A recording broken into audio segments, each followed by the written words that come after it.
মানুষের কোটি কোটি রকম চেহারা যিনি দিলেন, নাকের সৌন্দর্য একরকম না, চুলের সৌন্দর্য একরকম না, সবার দাঁত কিন্তু একরকম না, সবার শরীরের গঠনও একরকম না।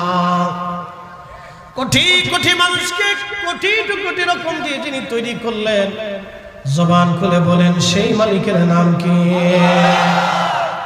এই জন্য আল্লাহ বলেন ইয়া আইয়ুহাল ইনসানু মা গররাকা বিরাব্বিকাল কারীম।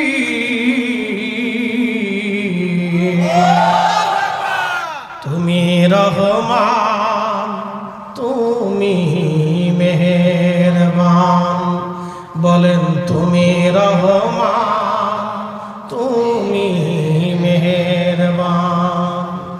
অন্ধ গাহে না শুধু তোমার